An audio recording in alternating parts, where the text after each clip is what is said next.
Hey there, it's Dusty Thunder with yet another story for you. This one is Am I the Astronaut for cutting off my best friend after she talked to my cheating ex-husband behind my back and made hurtful comments. I, 37 female, left my husband, 38 male, earlier this year after discovering he was cheating on me with someone from his workplace.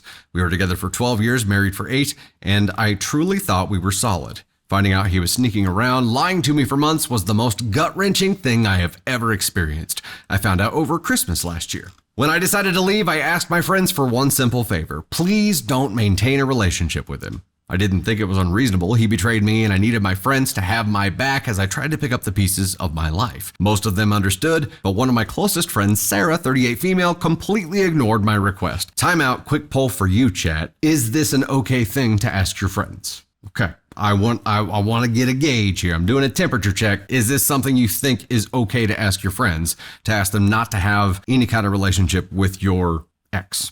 I knew we'd get some no's. If you're answering no, please tell me why. Here's the thing. Sarah and I have been best friends for over 15 years, but she's always had a weird dynamic when it came to my relationships. She used to make comments about how she was jealous that I always ended up with the good-looking guys, and would sometimes joke that she had a connection with my ex even before he and I got together. I used to laugh it off, even though it made me feel belittled, thinking she didn't mean anything by it, but now I'm not so sure. After the split, I started noticing Sarah acting strangely. She'd casually drop things into conversations that only my ex would know, like details about his new job or what he's been up to lately. When I asked her about it, she brushed it off and said she read it on his social. I love this girl. Also, I've given her a character already, kind of naturally. Maybe that'll become a new named one. Eventually, a mutual friend told me Sarah had been texting him regularly and even meeting for coffee. When I confronted her, she admitted it but tried to downplay it, saying, "We were friends long before you and him got together," she said. "I'm not going to throw away my connection with him just because you two didn't work out. Let's do this first." She's like a professional rebounder. That's like her play. But she doesn't have a play. Her play is wait until the moment is ripe, which means he's just gotten broken up with. What hurt even more was she added, "I don't get why you're so upset. He's still a great guy and you need to stop being so controlling." Okay. She said I was being too emotional about the divorce and accused me of forcing her to pick sides. Then she told me to stop always being the victim. Oh shit. Okay. She was cheated on. She is the victim. Okay. This is hubby chirping in her ear about always playing the victim and about she's parroting. Or this is just what she's always thought because she's a bitter, spicy bee. And she just is terrible.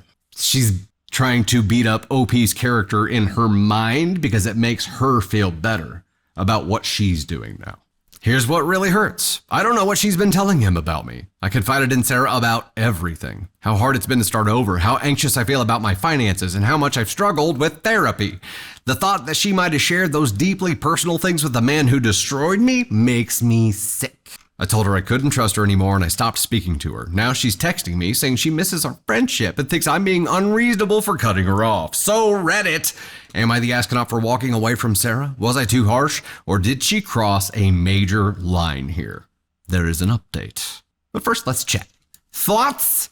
Was she too harsh? Look, not even the whole crossing the line, refusing to honor the boundary that you created about this, OP. Which she did not agree to, I understand. But still, you created that boundary. Notwithstanding that, anybody who says stop always being the victim to me, I'm not going to keep talking to.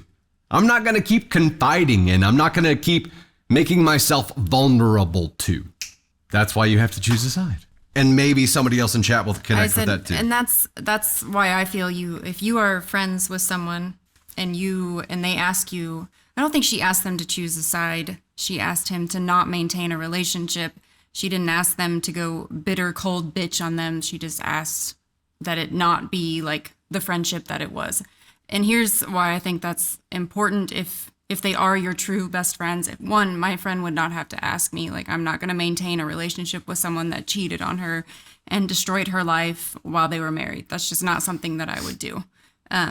Two, I think if I'm confiding in my friend, and that friend knows my deepest, like, inner turmoil, all these thoughts and stuff that come with being cheated on, and then they go and regurgitate that to my ex, like, they're allowing them into a space where that ex is no longer allowed. And for me, you do need to pick a side. And I have been put in this position, and I wasn't asked to pick a side, and I ended up losing both of the friends, the husband and the wife. And it sucked because they were both my best friend. But it got to be too much. Like, it got to be too, like, sticky. Hearing it. Yeah, it was too much. And it sucks. And I wish that I was still friends with both of them, but it was a really, really shitty situation. But I think if someone, and obviously she already had doubts about Sarah pre-cheating, like into her marriage, she already had these belittling doubts about her, and knowing that she could have most likely went and taken that information and told it to the ex, like, that is, you're in a vulnerable position after being cheated on. And I think that would send me over the edge in a way that would do more damage. So I have no problem asking my best friends not to have a relationship with someone who wronged me in that way. And the thing is, I would never have to ask them. They just wouldn't do it. So I think if it's a true friend, if it's someone that always has your back and you never have to question that, you don't really have to ask them to pick a side or not maintain a relationship with somebody. But if you started to get a hunch that you needed to with one of them, I probably wouldn't tell them anything. you would just assume that they couldn't be trusted. Okay, so I understand all that perfectly, and I agree. Like, you have to at least acknowledge that is a possibility.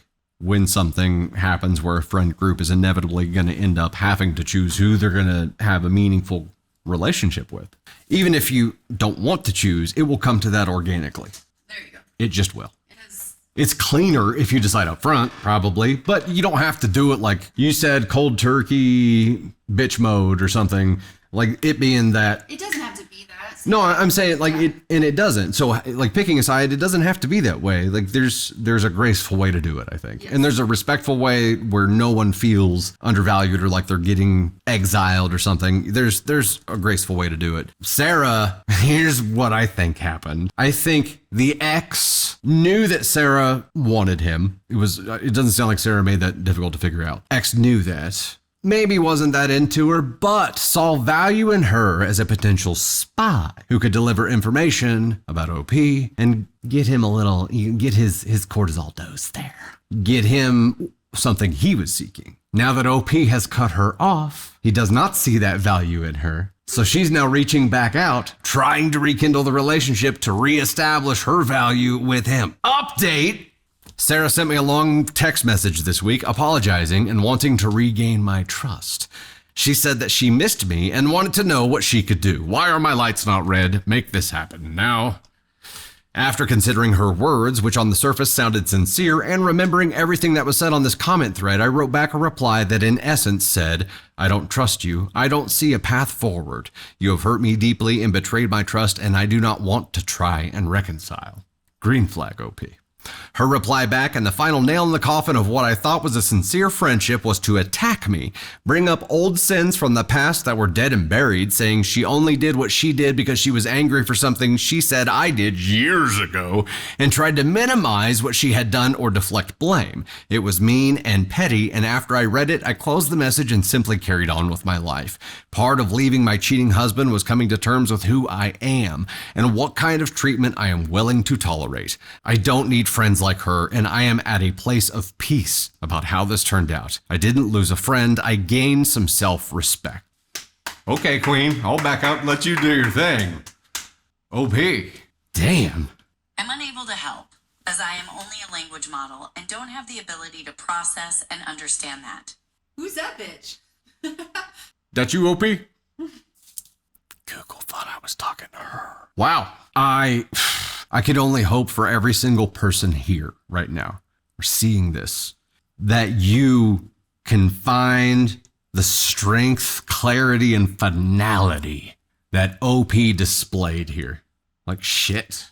To have the wherewithal while going through a really shitty experience at a really shitty time of year, to be going through a really shitty experience, to be like, no, you know what? This is a toxic thread that I just need to remove. And then to be validated and be like, yeah, that's exactly why. Sometimes maybe going through a little shit helps us see things a whole lot clearer. I don't like it, brother. I don't like it, brother. I just want to see things clearer without the shit. Can we do that? That's what I think therapy is. Being able to see things without having to go through the shit right then. You just mentally go back through the shit and then you're like, oh, that's the thing. You're like, oh, okay.